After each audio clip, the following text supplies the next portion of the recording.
Hello बच्चों, चलिए प्रश्न को समझते हैं। प्रश्न है, सेल अभिक्रिया 2Cu plus gives Cu plus Cu2 plus के लिए मानक सेल विभव 0.36 वोल्ट है। अभिक्रिया के लिए साम्य स्थिरांक ज्ञात कीजिए। पहला विकल्प है 1.2 × 10⁻⁶, दूसरा विकल्प है 7.4 × 10⁻12, तीसरा विकल्प है 2.4 × 10⁻6 और चौथा विकल्प है 5.5 × 10⁻8। तो बच्चों, सबसे पहले हम प्रश्न की मुख्य अवधारणा को समझते हैं कि प्रश्न की मुख्य अवधारणा क्या है।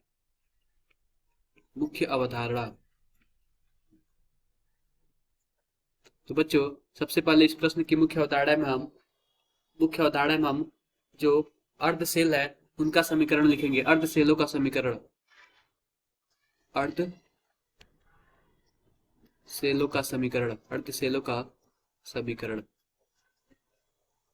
समीकरण। तो अर्ध सेल का पहले हम पूर्ण सेल लिखते हैं। पूर्ण सेल क्या है? 2Cu प्लस देता है Cu solid plus Cu2 plus aqueous. तो बच्चों, अगर हम इसका अर्ध सेल अभिक्रिया लिखें, अर्ध सेल अभिक्रिया, अर्ध सेल अभिक्रिया, अभिक्रिया कुछ इस प्रकार होगा। Cu प्लस जाता है Cu में जाता है और क्या होता है? Cu प्लस Cu2 प्लस में जाता है। Cu2 प्लस में जाता है। ये हमारे दो अर्ध सेल हो गए। ये हमारे दो अर्ध सेल अभिक्रिया हो गए। ये दो अर्ध सेल अभिक्रिया हो गए। तो बच्चों, इन दोनों में हम ध्यान देते हैं कि दोनों में एक एक इलेक्ट्रॉन लगता है। दोनों में एक एक इलेक्ट्रॉन का लगता है।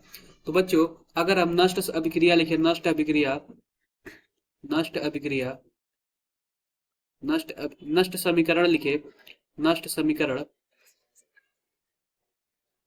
नष्ट समीकरण लिखे, समीकरण लिखे तो कुछ इस प्रकार होगा नष्ट समीकरण। ई सेल बराबर ई जीरो सेल माइनस 0.0591 बटा n, उसके बाद लॉग उत्पाद बटा अभिकर्मक Cu2 प्लस बटा अभिकर्मक Cu प्लस और इसका होगा स्क्वायर। तो बच्चों, ये हमारा नष्ट अभिकर्मक। बच्चों, नष्ट अभिकर्मक में क्या होता है? अगर अभिक्रिया साम्य अवस्था में होती है तो जो ये उत्पाद बटा जो रिएक्टेंट होता है ये Kc में बदल जाता है। इसी को बोलते हैं साम्य स्थिरांक। और जो ई सेल का मान होता है, ई सेल का मान साम्य स्थिरांक पर 0 हो जाता है। तो हमारे पास बस बचा E0 सेल बचा और ये कुछ बचा। तो बच्चों, मानक सेल विभव का मान हमें दिया हुआ, मानक सेल विभव का मान कितना दिया हुआ है हम लिखते हैं यहाँ पे 0 हो जाएगा। मानक सेल विभव का मान दिया हुआ है 0.36, उसके बाद आएगा माइनस 0.0591। अभिक्रिया में एक इलेक्ट्रॉन का यूज हुआ तो लिख लेंगे log Kc। आओ बच्चों, इसको अगले पेज पे हम देखते हैं। अगले पेज पे देखते हैं तो कुछ इस प्रकार होगा। 0.36 बराबर 0.0591 log Kc। log Kc कुछ इस प्रकार होगा। फिर से अगर हम log Kc को लिखें, log Kc को लिखें तो क्या आएगा? 0.36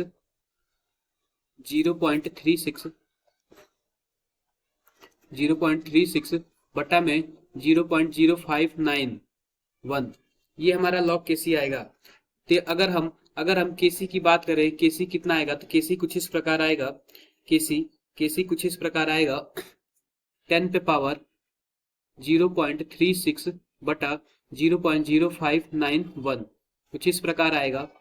जो Kc का मान आएगा, Kc का जो मान आएगा यानी साम्य स्थिरांक का जो मान आएगा लगभग 1.2 इंटू 10 पे पावर 6 के आसपास आएगा। इसी को हम क्या बोलते हैं? साम्य स्थिरांक। साम्य स्थिरांक। बच्चों, आओ अपने विकल्प का चयन करते हैं। तो बच्चों, विकल्प हमारा पहला जो है 1.2 × 10⁻6, ये बिल्कुल सही है। दूसरा विकल्प है 7.4 × 10⁻12, ये गलत है। तीसरा विकल्प है 2.4 × 10⁻6, ये गलत है। और तीसरा विकल्प है 5.5 × 10⁻8, ये भी गलत है। तो बच्चों, हमने ये समझा कि मुख्य अवधारणा के आधार पर हमारा जो सही उत्तर है विकल्प 1 है।